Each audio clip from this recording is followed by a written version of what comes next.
The warning came from her chest, steady and clear, cutting through the late afternoon heat like a blade. She stood in the center of the training yard and said, "I am giving you one last chance to leave." Asterisk, what city are you watching from today? If this story resonated with you, hit subscribe for more real stories about extraordinary people. The recruits laughed. That laugh would follow them for the rest of their lives. Her name on the roster was Lena Carter. Just another new arrival at Fort Ainsworth. Short hair, plain fatigues, no special markings. She moved quietly, kept her head down, and never raised her voice unless she had to. To most people, she looked forgettable. To the wrong people, she looked like an easy target. The base was crowded that week. New recruits poured in from every corner of the country, loud with nervous energy, desperate to prove themselves. Hierarchies formed fast. Strength was measured in volume, swagger, and the ability to humiliate someone weaker. Lena refused to play that game. She trained hard, ate alone, and left no stories behind her. That silence made her stand out. It started with comments whispered just loud enough to hear. Jokes about her size. Questions about whether she belonged there. A few recruits began to circle her like bored wolves, testing how far they could go. She ignored them, not because she was afraid, but because she had learned long ago that some battles were won by patience. Patience, however, has limits. The afternoon sun beat down on the concrete as the recruits finished drills early. Supervision was light. That was when they approached her. 5 of them, all bigger, all grinning. Their leader stepped forward and blocked her path. "Hey, quiet girl," he said. "You think you are too good to talk to us?" Lena stopped walking.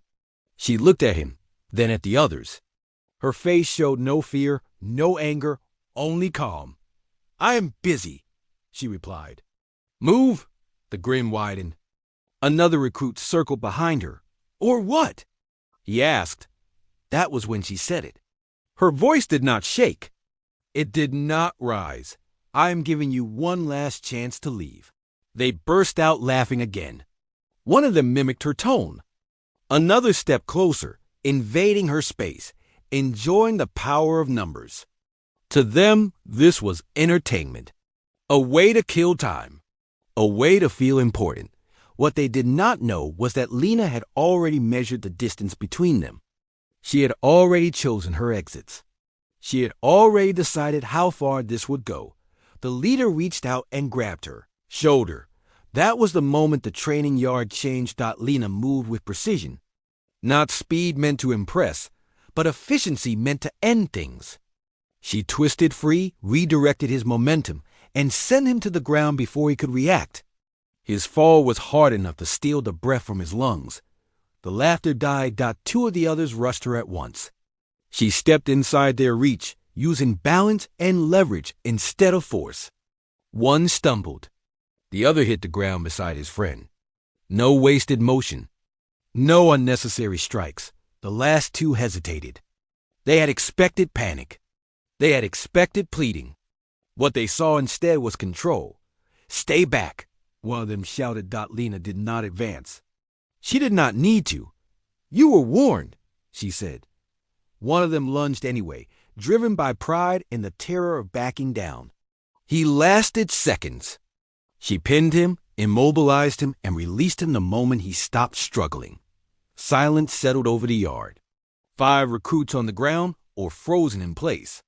One woman standing, breathing evenly, adjusting her sleeve as if nothing remarkable had happened. Footsteps approached. An officer had seen the commotion. "What is going on here?" he demanded. The recruits began talking over each other, pointing, accusing, explaining. Lena stood at attention and waited. The officer turned to her. "Your explanation." "They confronted me," she said. "I told them to leave.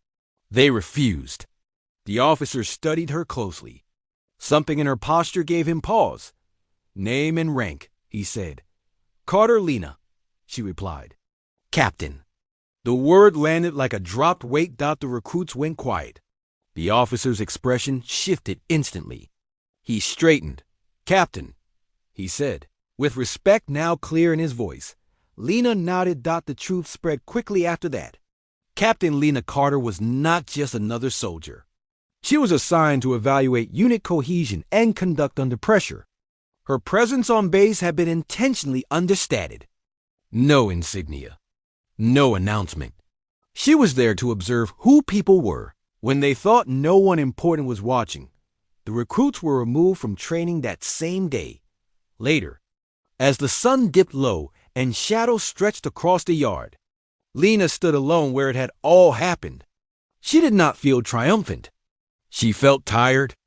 Not from the fight, but from the knowledge that respect so often came only after forced out. An older sergeant approached her quietly. "You gave them a chance," he said. "Yes," Lena replied. "Everyone gets one." He nodded. Most people forget that. Lena looked out over the base. She had learned long ago that strength did not announce itself. It did not shout. It did not seek permission. Real strength waited. It warned. And when ignored, it acted. The next training cycle was different, quieter, more disciplined. Recruits thought twice before mocking the silent ones. They watched their words. They watched each other, not because they were afraid of Lena, because they finally understood the cost of underestimating someone. Some lessons are taught with speeches. Others are taught with consequences. That day, 5 recruits learned that the smallest voice in the room might belong to the strongest person there. And Lena moved on to her next assignment, leaving behind a story no one on that base would ever forget. What did this story make you feel? Where are you watching from? Subscribe to Soul Relief Stories for more real stories that heal the heart.